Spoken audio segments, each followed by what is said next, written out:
الله أكبر. الحمد لله رب العالمين الرحمن الرحيم مالك يوم الدين إياك نعبد وإياك نستعين اهدنا الصراط المستقيم صراط الذين أنعمت عليهم غير المغضوب عليهم ولا الضالين.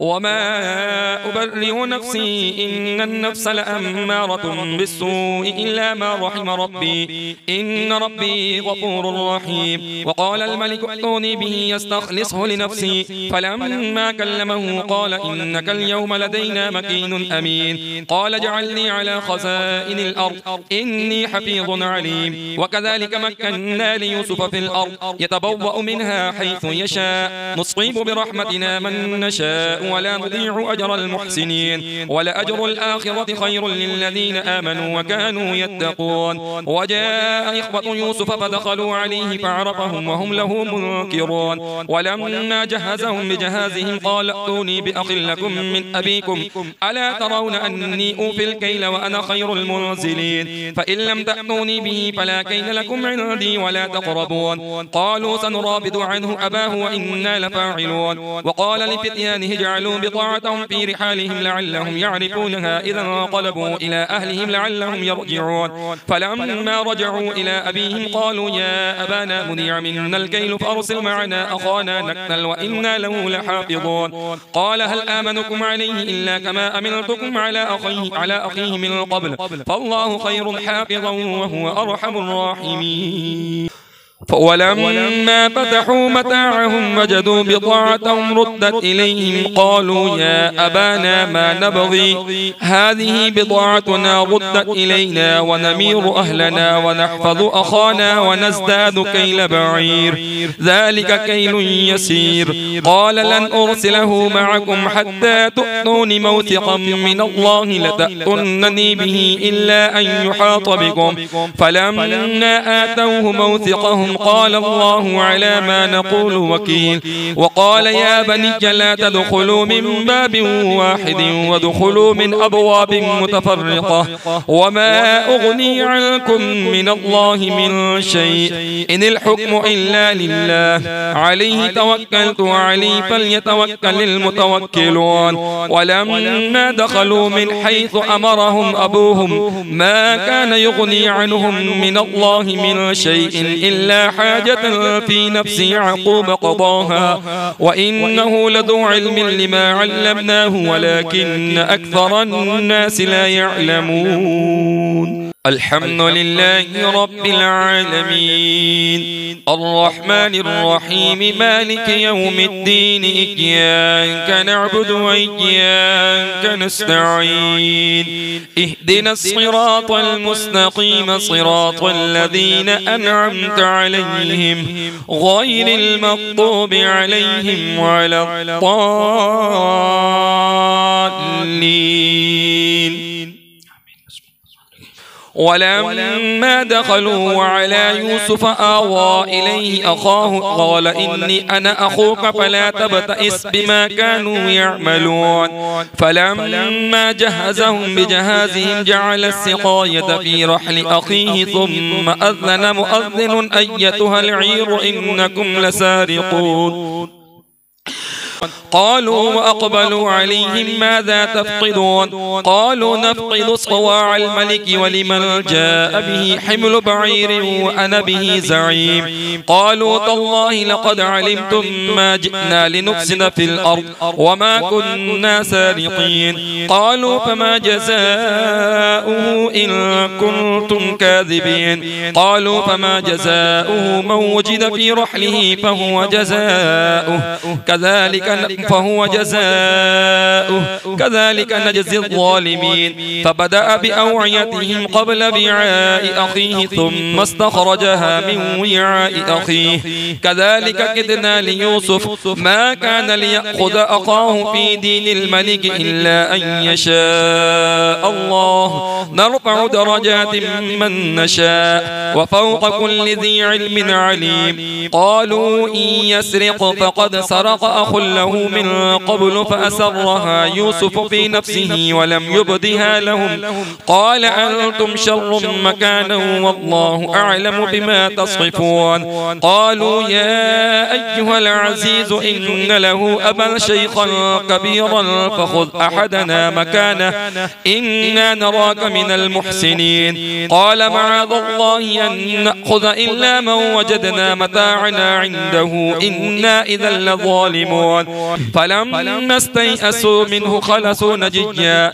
قال كبيرهم ألم تعلموا أن أباكم قد أخذ عليكم موثقا من الله من قبل ما فرطتم في يوسف فلن أبرح الأرض حتى يأذن لي أبي أو يحكم الله لي وهو خير الحاكمين ارجعوا إلى أبيكم فقولوا يا أبانا إن ابنك سرق وما شهدنا إلا بما علمنا وما كنا للغيب حافظين ارجعوا إلى أبيكم فقولوا يا أبانا إن ابنك سرق وما شهدنا إلا بما علمنا وما كنا للغيب حافظين واسأل القرية التي كنا فيها والعير التي يقبلنا فيها وإنا لصادقون قال بل سولت لكم أنفسكم أمرا فاصبر جميل عسى الله أن يأتيني بهم جميعا إنه هو العليم الحكيم وتولى عنهم وقال يا أسفا على يوسف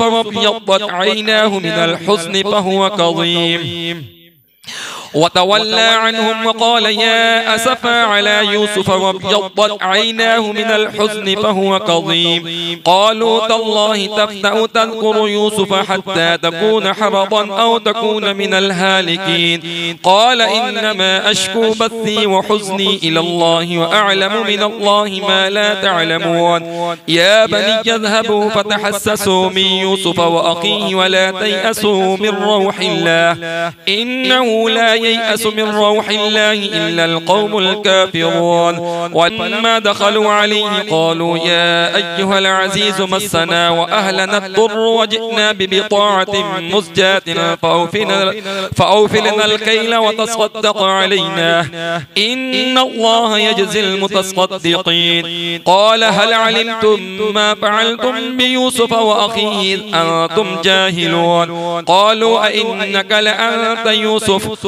قال أنا يوسف وهذا أخي قد من الله علينا إنه من يتقي ويصبر فإن الله لا يضيع أجر المحسنين قالوا تالله لقد آثرك الله علينا وإن كنا لخاطئين قال لا تثريب عليكم اليوم يغفر الله لكم وهو أرحم الراحمين اذهبوا بقميصي هذا فألقوه على وجه أبي يأتي بصيرا وأتوني بأهلكم أجمعين ولما فصلت العير قال أبوهم إني لأجد ريح يوسف لولا أن تفندون قالوا تالله إنك لفي ضلالك القديم فلما أن جاء البشير ألقاه على وجهه فارتد بصيرا قال ألم أقل لكم إني أعلم من الله ما لا تعلمون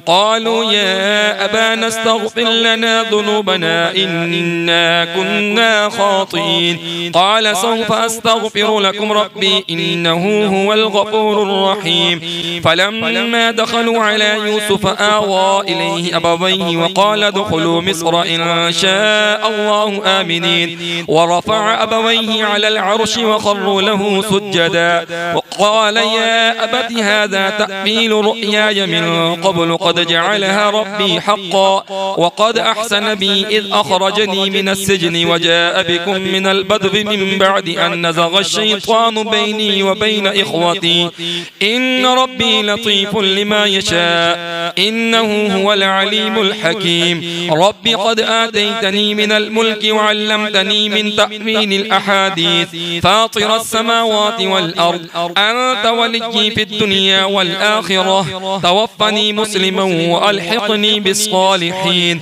ذلك من أنباء الغيب نوحيه إليك وما كنت لديهم إذ أجمعوا أمرهم وهم يمكرون. وما أكثر الناس ولو حرصت بمؤمنين وما تسألهم عليه من أجر إن هو إلا ذكر للعالمين. وكأي من آية في السماوات والأرض يمرون عليها وهم عنها معرضون. وما يؤمن أكثرهم بالله إلا وهم مشركون. أفأمنوا أن تأتيهم غاشية من عذاب الله أو تأتيهم الساعة بغتة وهم لا يشعرون.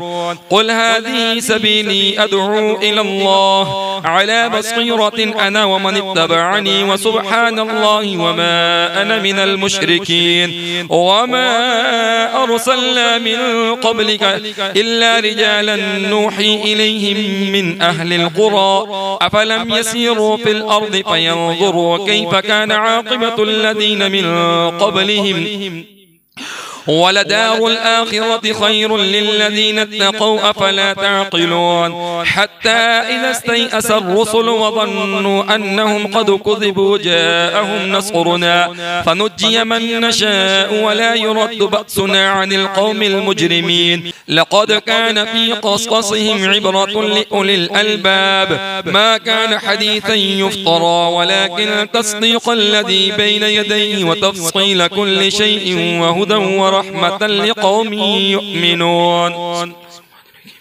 ألف لام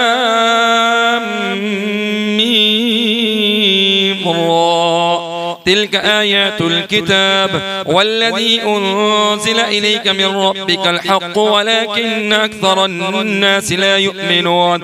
الله الذي رفع السماوات بغير عمد ترونها ثم استوى على العرش وسخر الشمس والقمر كل يجري لأجل مسمى يدبر الأمر يفصل الآيات لعلكم بلقاء ربكم توقنون. وهو الذي مد الأرض وجعل فيها رواسي وأنهارا ومن كل الثمرات جعل فيها زوجين اثنين يغشي الليل النهار إن في ذلك لآيات لقوم يتفكرون. وفي الأرض قطع متجاورات وجنات من أعناب وزرع ونخيل صنوان وغير صنوان يسقى بماء واحد ونفضل بعضها على بعض في الأكل إن في ذلك لآيات لقوم يعقلون. وإن تعجب فعجب قولهم أئذا كنا ترابا أئنا لفي خلق جديد أولئك الذين كفروا بربهم وأولئك الأغلال في أعناقهم وأولئك أصحاب النار هم فيها خالدون. ويستعجلونك بالسيئة قبل الحسنة وقد خلت من قبلهم المثلات وإن ربك لذو مغفرة للناس على ظلمهم وإن ربك لشديد العقاب. ويقول الذين كفروا لولا أنزل عليه آية من ربه إنما أنت منذر ولكل قوم هاد. الله يعلم ما تحمل كل أنثى وما تغيض الأرحام وما تزداد وكل شيء عنده بمقدار. عالم الغيب والشهادة الكبير المتعال سواء منكم من أسر القول ومن جهر به ومن هو مستخف بالليل وسارب بالنهار له معقبات من بين يديه ومن خلفه يحفظونه من أمر الله إن الله لا يغير ما بقوم حتى يغيروا ما بأنفسهم وإذا أراد الله بقوم سوءا فلا مرد له وما لهم من دونه من وال. هو الذي يريكم البرق خوفا وطمعا وينشئ السحاب الثقال ويسبح الرعد بحمده والملائكة من خيفته ويرسل الصواعق فيصيب بها من يشاء وهم يجادلون بالله وهو شديد المحال.